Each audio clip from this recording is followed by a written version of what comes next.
Hoy vamos a revisar la inversa de una transformación lineal.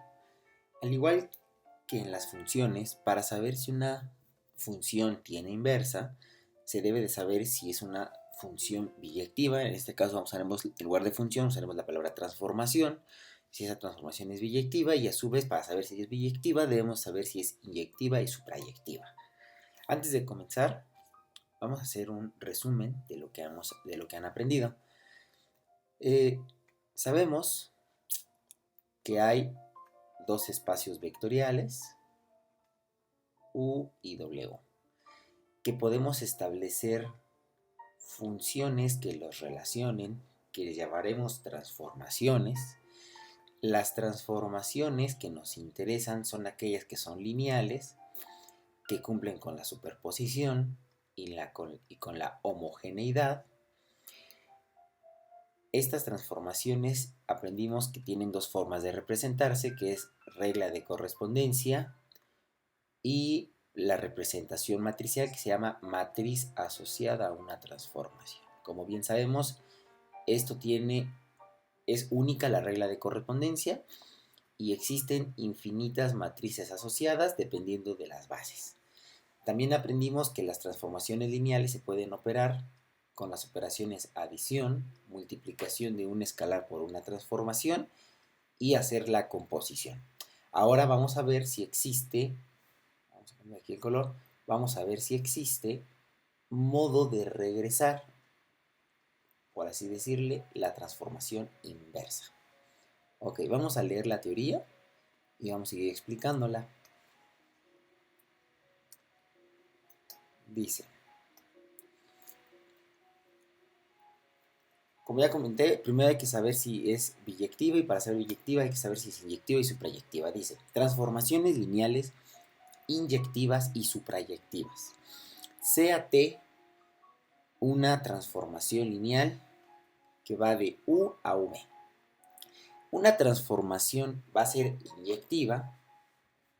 Dice, una transformación lineal es inyectiva si y solo si el núcleo de dicha transformación es de dimensión cero. O sea, para identificar si una transformación es inyectiva, basta con determinar si la dimensión del núcleo es cero. ¿Qué quiere decir esto? Dice, esquemáticamente se tiene.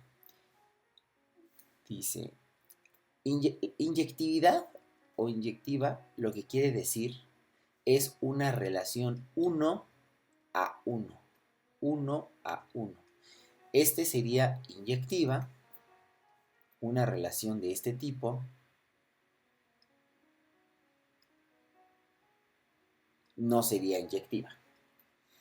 Ahora, si se dan cuenta, en el dominio tenemos un conjunto que le llamamos núcleo, el núcleo. Como bien sabemos, todos los vectores del núcleo comparten su imagen, todos apuntan al vector 0. Por lo tanto, necesitamos que la dimensión del núcleo, la dimensión del núcleo sea 0, para que el único espacio que conocemos que tiene dimensión 0 es el espacio nulo. Es aquel espacio que solo contiene al vector 0. Entonces, el problema es si el núcleo tiene muchos vectores apuntando al vector 0, la condición es, hay que dejar al núcleo solito, solamente vector 0 con vector 0. Esto garantiza que es inyectiva. Si el núcleo es mayor a 0, pues tenemos el problema de que tenemos muchos vectores apuntando a un solo vector, que hace que no sea inyectiva. Por eso un indicador de ser inyectiva, la condición es que la dimensión del núcleo sea 0. Dice, transformación suprayectiva. Una transformación lineal es suprayectiva si y solo si la dimensión del recorrido es igual a la dimensión del codominio. Vamos a quedarnos aquí. Una transformación suprayectiva es Sabemos que con una transformación, esto le llamamos recorrido y esto codominio.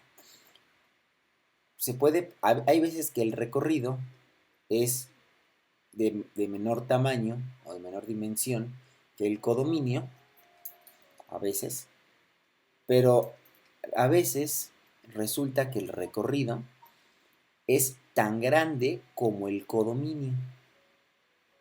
El recorrido es todo el codominio. Por ejemplo, recordando las clases de geometría, dicen, por ejemplo, una función de este tipo es suprayectiva porque todo el recorrido es todo el codominio, es todo y. Sin embargo, una función de este tipo no es suprayectiva porque va de 0 a infinito. Hay valores que están en el codominio que no están en el recorrido. Esto sería como de este tipo y este sería de este tipo. Cuando el recorrido es menor al codominio, no es suprayectiva. Cuando el recorrido es tan grande como el codominio, se dice que es suprayectiva. Entonces, lo que hay que revisar es, dice, sí, solo sí, la dimensión del recorrido es igual a la dimensión del codominio. Eso quiere decir la condición 1. Recorrido, la dimensión del recorrido igual a la dimensión del codominio. Eso garantiza que es suprayectiva. O bien, a veces lo que nos interesa es saber si es biyectiva, o sea, que cumpla con ambas. Entonces, resulta que hay veces ya sabemos que la dimensión del núcleo es 0. Entonces, o bien, si la dimensión del núcleo es igual a 0, entonces la transformación será suprayectiva si la dimensión del dominio es igual a la dimensión del codominio.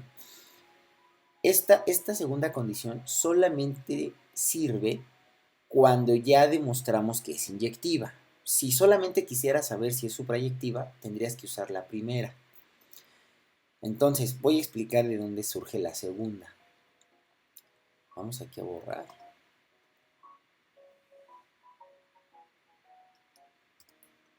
Vamos a borrar aquí. Ok. Sabemos que la dimensión, vamos a decir, si tenemos U y tenemos W, bueno, ¿cómo le llamamos acá? Déjame usar V. Vamos a llamarle V para que sea igual. V. Dice U, V y la transformación T. Sabemos que la dimensión del dominio es igual a la dimensión del recorrido más la dimensión del núcleo, más la dimensión del núcleo. Entonces, para saber si es suprayectiva, la primera condición es que la dimensión del recorrido sea igual a la dimensión del codominio. Ahí está. Esta es la condición. En la segunda condición, partimos del hecho de que están demostrando primero que si es inyectiva. Entonces, si es inyectiva, esto es 0. Como esto es 0, podemos establecer que la dimensión del recorrido es igual a la dimensión del dominio y por lo tanto podemos decir que si queremos demostrar esta condición, la dimensión del recorrido, que es igual a la del dominio, por esta condición de aquí, podemos verificar si es igual a la dimensión del codominio. En la segunda, dice, o bien si la dimensión del núcleo es 0, entonces la transformación será suprayectiva si la dimensión del dominio es igual a la dimensión del codominio. Esto viene de esta relación, porque con esta relación, con la dimensión del núcleo es 0, entonces sabemos que la dimensión del recorrido es igual a la dimensión del núcleo, del dominio. Entonces, ya vimos la parte de inyectiva, suprayectiva. ahora vamos a continuar. Dice, ya vimos inyectiva y suprayectiva. Esto no es nada más que revisar dimensiones. Transformaciones lineales biyectivas. Sea T una transformación que va de U a V, una transformación lineal. Transformación biyectiva. Una transformación biyectiva.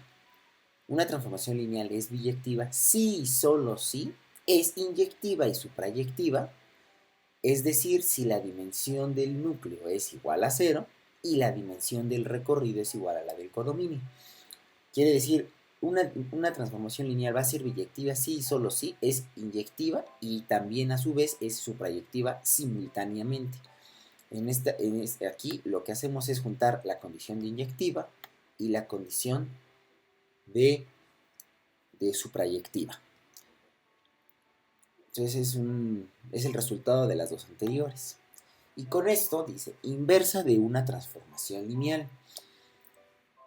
Dice, sea T una transformación lineal que va de V a W. Aquí lo tenemos esquemáticamente de V a W. T. Existe una transformación inversa que va de W a V si y solo si la transformación de T es biyectiva. O bien si la matriz asociada es no singular.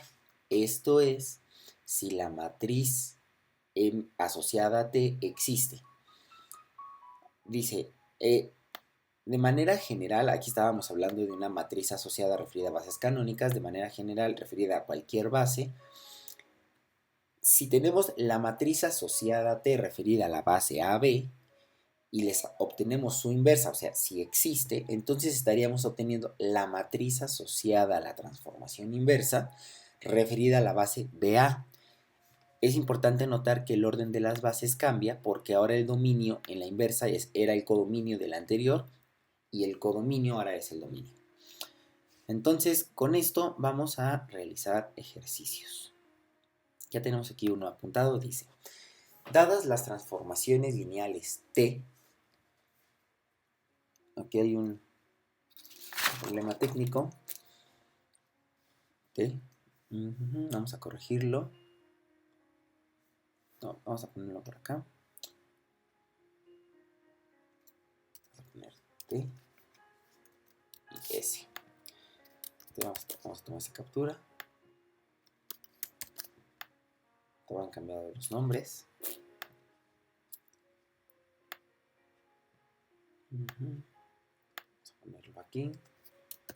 Lo pegamos. Lo hacemos un poco más pequeño. Y lo movemos. Ok, ahora sí. Dice, dadas las transformaciones lineales T y S, determinar la regla de correspondencia de S con posición T y la dimensión de su recorrido. Aquí lo que hay que hacer es aprovechar lo que vimos en el video anterior de composición. Dice, inciso A, S composición T de X, Y, Z. Le pongo X, Y, Z porque, bueno, se puede observar que todos van de R3 a R3. Entonces, R3 a R3 a R3 a R3 a R3. Aquí está. Primero, en S composición T, primero tenemos que aplicar T y luego tenemos que aplicar S. Por lo tanto, S composición T tiene a dominio a R3 y a codominio a R3. Entonces es S composición T toma los vectores de R3 y esto equivale a S T X Y Z. Con esto es primero aplicar la regla de correspondencia de T y luego aplicar la regla de correspondencia de S. Esto nos quedaría 2x más z menos y más z, coma, menos 4x menos y menos z, Esto resulta de haber aplicado la regla de correspondencia de T. Ahora a esta que tenemos aquí hay que aplicarle S. Esto nos queda, la primera es, aquí menciona, es la primera más la tercera. La primera más la tercera nos quedaría menos 2x, porque es menos 4 más 2x, menos y nos quedaría, las z se van porque es z positiva con z negativa, coma. Luego dice la segunda más la tercera. Eso nos quedaría menos 4x menos 2y. Y por último, la última sería 2 veces la primera más la segunda menos la tercera. Nos quedaría 8x más 4z. Por lo tanto, esta sería nuestra regla de correspondencia de S composición T. Ahí está. Ahora dice, obtener la dimensión de su recorrido. Vamos a dejar aquí en stand-by esta parte para leer el inciso B. Vamos a ver si el inciso B, porque bueno, para obtener la dimensión del recorrido podríamos hacer método universal, obtener una base y saber la dimensión, o podríamos obtener la matriz asociada a la transformación, sacar su rango y eso es igual a la dimensión del recorrido. Vamos a ver cuál de los dos caminos, tal vez alguno de ellos ayudaría en el inciso B. Dice, determinar si existe la transformación inversa. Para determinar si existe la transformación inversa, hay dos caminos. El primer camino sería demostrar que es biyectiva. Ese sería el primer camino, con las dimensiones que vimos. La otra sería obtener la matriz asociada de S composición T y determinar si existe su matriz inversa. Si esta se cumple, implica que es biyectiva. Si esta se cumple, implica que existe la matriz inversa. Entonces podríamos llegarle por los dos lados. Aquí yo lo que decidiría hacer sería irme por el camino de la matriz asociada para aprovechar a escalonarla y obtener la dimensión del recorrido. Entonces vamos a obtener la matriz asociada. Vamos a cambiar a color azul. Inciso B. Para pasar de regla de correspondencia a matriz asociada, se deben de seguir los pasos, los de acá para recordarles. Estos. Primero, sacar las imágenes de los vectores de la base del dominio, obtener las imágenes, los vectores de coordenadas en la base del codominio y colocarlos en columnas. Esos son los pasos, son los tres pasos. Entonces, nuestra base del dominio y codominio se puede observar que es la misma, la base canónica de R3 a R3. Entonces, directamente vamos a sacar las imágenes. S, composición T, 1, 0, 0. La imagen de S, composición T del segundo vector de la base sería 0, 1, 0. Y la tercera, S, composición T, 0, 0, 1. Esto nos da, como imagen nos queda menos 2, menos 4 y 8. Esta nos quedaría menos 1, menos 2, 0. Y esta nos quedaría 0, 0, 4. Por lo tanto, los vectores de coordenadas de las imágenes en la base del codominio, al ser base canónica, se puede omitir y por lo tanto la matriz asociada a S composición T nos quedaría menos 2, menos 4 8, menos 1, menos 2, 0, 0, 0, 4. Es importante colocarlos en columna y es importante no poner el nombre de las bases debido a que son canónicas. Entonces, para, para, para determinar si existe la matriz inversa, es muy importante saber leer. Aquí dice determinar si existe la transformación inversa. No te piden determinarla. Te dicen, ¿existe o no existe? O sea, aquí la respuesta es un sí existe, no existe. Entonces, para determinar si una matriz tiene inversa, debemos determinar si es no singular, y para saber si es no singular, debe de ser una matriz cuadrada, que observamos que si es cuadrada, o sea, cumple con esta condición, y la otra condición es que el determinante de la matriz sea diferente de 0. Si cumple con estas dos, la inversa debe de existir. Entonces esto nada más es como recordatorio de las condiciones de no singular. No singular. El no singular implica que tiene inversa. Entonces, sabemos que es cuadrada, habría que determinar de calcular el determinante. Vamos a regresar al azul. Dice menos 2, menos 1, 0. Ah, no, espérame, cuando es determinante, no se pone en esta parte de aquí. Ahí está, el determinante, 2 menos 1, menos 4, menos 2, 0, 8, 0, 4. El determinante nos daría menos 2 por menos 2 por 4, nos quedaría 2 por 2, 4 por 2, sería 16, menos 4 por 0 por 0, 0, 8 por menos 1 por 0, 0, ahora va de arriba, menos 8 por menos 2 por 0, 0, 0 por 0 por menos 2 por el menos 0, y nos queda menos 4 por menos 4 por menos 1, nos queda menos 16 y nos da el determinante 0. Por lo tanto, el resultado del inciso B, por lo tanto,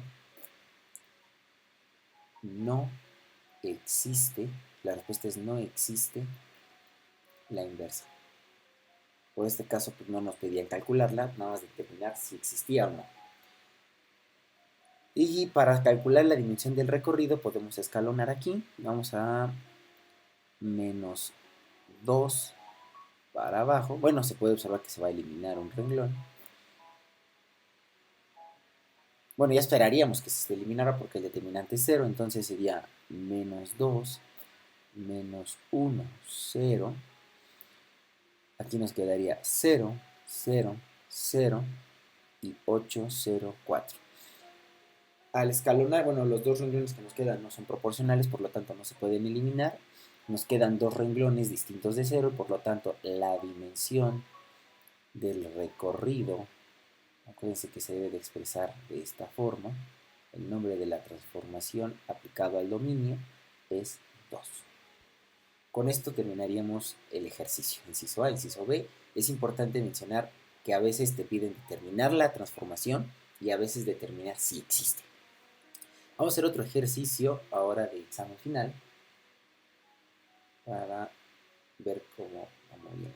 Dice, este sería el 2011-2, final 1, tipo B. Ejercicio 2. Sean los espacios reales M y P y sea T una transformación lineal de M a P tal que su regla de correspondencia es esta.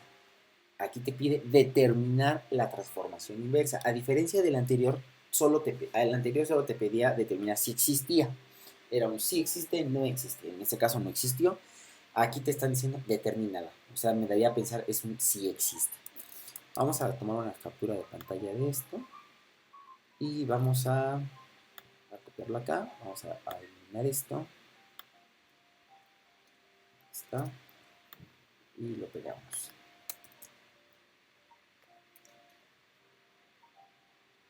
Vamos a hacerlo un poco más pequeño. Sí, perfecto. y lo movemos para acá. Perfecto, ok.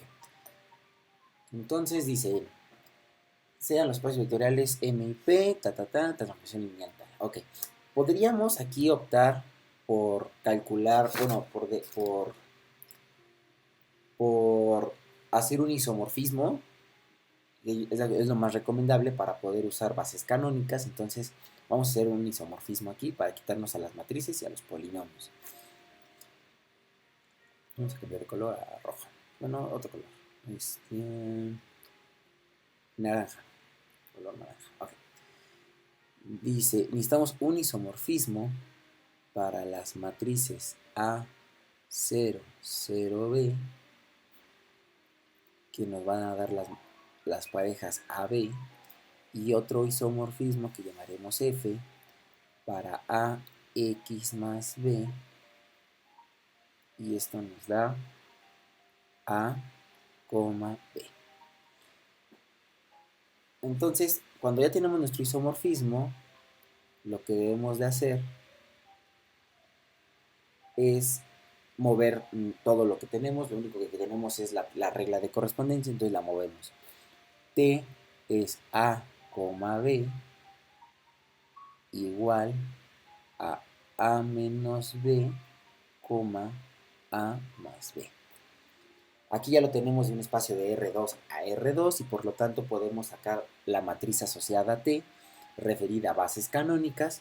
Cuando son bases canónicas, lo que tenemos que sacar es las imágenes de la base del dominio, que obviamente es 1, 0, 0, 1. Esto nos da como resultado 1, 1. Y acá nos queda menos 1, 1.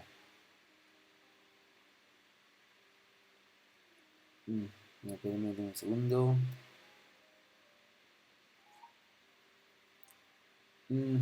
Sí, está bien.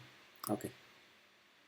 Por lo tanto, la matriz asociada a T sería 1, 1, menos 1, 1.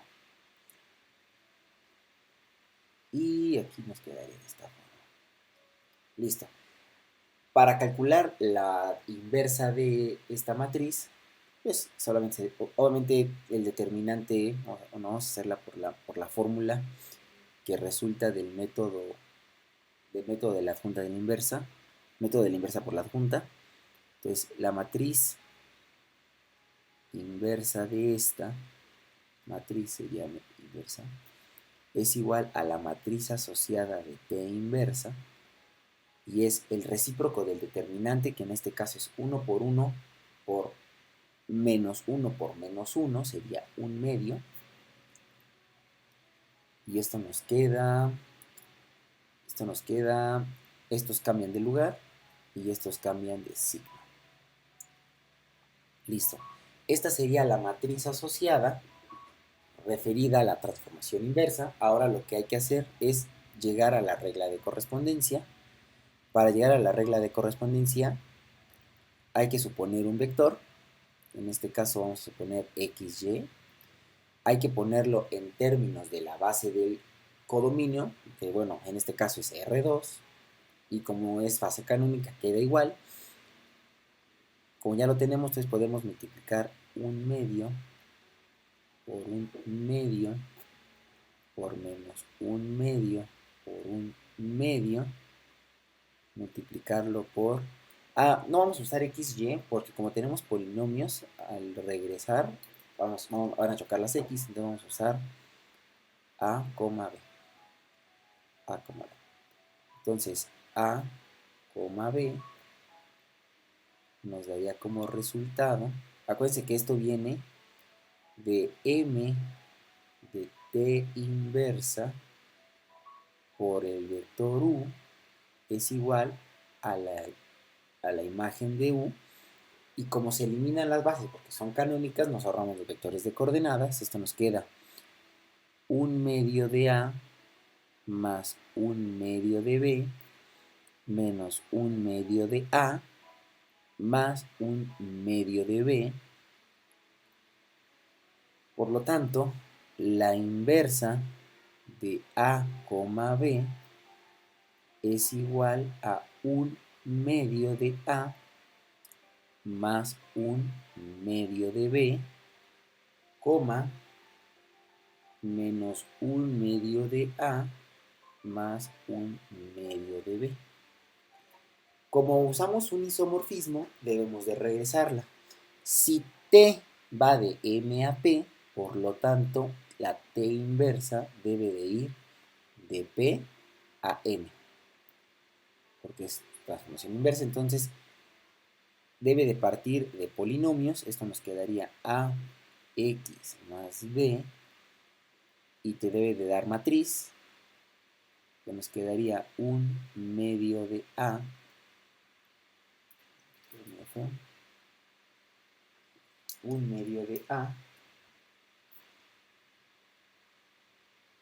más un medio de b menos un medio de a más un medio de b, 0, 0. Esta es la regla de correspondencia de la transformación inversa. Y vamos a hacer una comprobación. Vamos a suponer que tenemos aquí a t, que va para acá. Obviamente esto es m, esto es p, y la inversa debería de ir para acá. Entonces vamos a sacarle la imagen a un vector. Vamos a suponer el 2, 1. Vamos a poner el 2, 1. Es un vector de m. Entonces dice que debe de dar la primer componente menos la última, que es el 1. Sería 2 menos 1, 1. Y acá sería la suma de las dos componentes, sería 1,3. Perdón. Bueno, no, aquí debería dar polinomio. Seguí la regla de correspondencia que estaba aquí ya con el isomorfismo, pero entonces nos quedaría x más 3, siguiendo la regla de correspondencia que se tiene aquí. Entonces es 1, es 2 menos 1, x más la suma de AB sería 3. Perfecto. Ahora vamos a sacarle la inversa. Nos quedaría un medio del término lineal más un medio del término independiente. Nos quedaría un medio más un medio del término lineal, un medio más 3 medios, nos quedaría 2. Por lo tanto, aquí estaría el 2. Vamos a cambiar de color. Aquí estaría el 2. Cumple. Luego un 0, y luego sería menos el término lineal, un medio del término lineal, más un medio el término independiente. Esto nos quedaría 1. Y aquí se puede observar que da 1. Por lo tanto, va y regresa. Vamos a hacer un poco más pequeño esta parte para...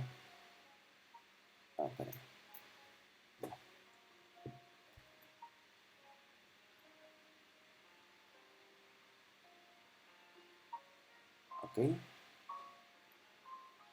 Hacerlo pequeño, ahí está. Y vamos a ponerlo aquí, la comprobación. Vamos ahora a hacer un inciso B para ejemplificar la parte de las dimensiones.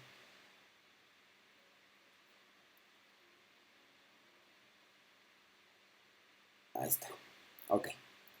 Entonces, ya sabemos que esta transformación, pues la inversa sí existe, por lo tanto la inversa de la matriz asociada existe, y también obviamente sabemos que es biyectiva. Vamos a demostrarlo vía las dimensiones. Si quisiéramos demostrar si es biyectiva, que es biyectiva, vamos a usar el rojo que no usaba, biyectiva, no, inyectiva, inyectiva, tendríamos que determinar que la dimensión del núcleo sea 0, por lo tanto, nos queda a menos b x más A más B. Ahora sabemos que va a cumplir porque ya determinamos la inversa. Pero vamos a ver, A menos B, X más A más B debe de ser igual a 0x más 0.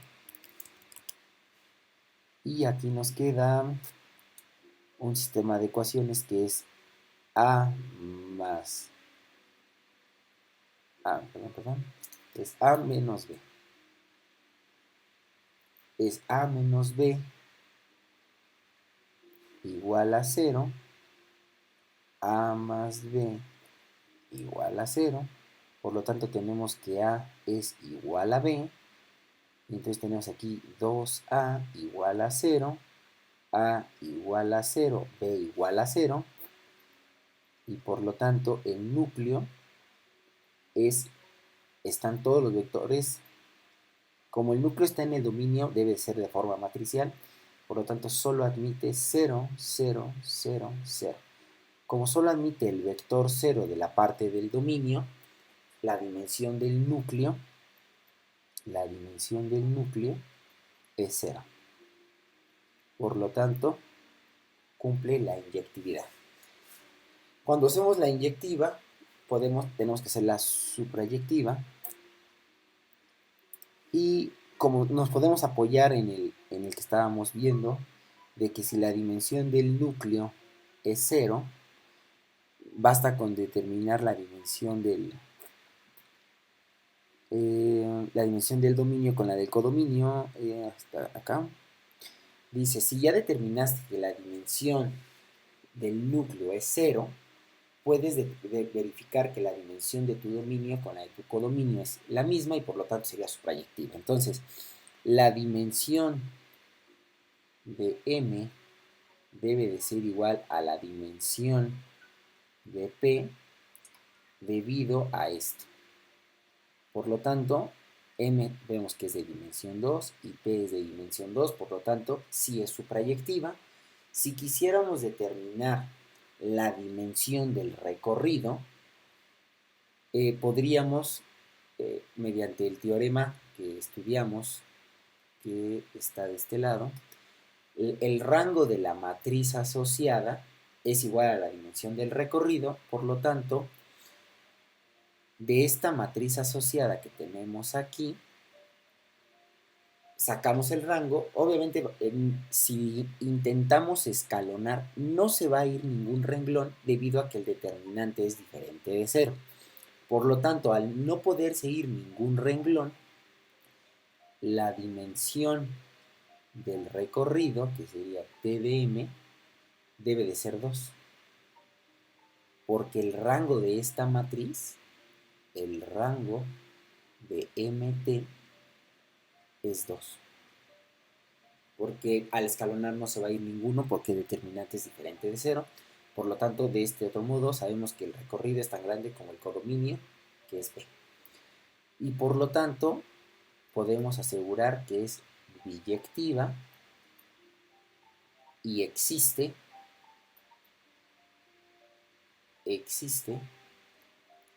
la inversa de T. Todo este procedimiento solamente sirve para determinar si existe o no existe, si es biyectiva o no, si es suprayectiva o no, inyectiva o no. Si quisiéramos obtener la regla de correspondencia de la matriz inversa, se debe seguir este procedimiento. Ok.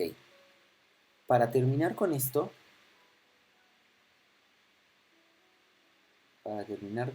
vamos a ver unas propiedades que dicen. Algunas propiedades de la transformación inversa son: la inversa es única, así como la regla de correspondencia. Vamos aquí, así como T, la regla de correspondencia de T es única, si existe un solo camino para ir, debe de existir, si es que existe, un solo camino de regreso si es que existe. Entonces, T es única. La inversa de la inversa es T. O sea, si sacamos la inversa de T, la inversa de la inversa de T es igual a T. O sea, si va para acá, la que regresa es T. La propiedad 3, la inversa de la composición de T composición H es igual vamos aquí a poner una representación esquemática pero en el otro para que quede fijo. Vamos a ver, así quedaría. Y acá vamos a eliminar esto. Ok, perfecto.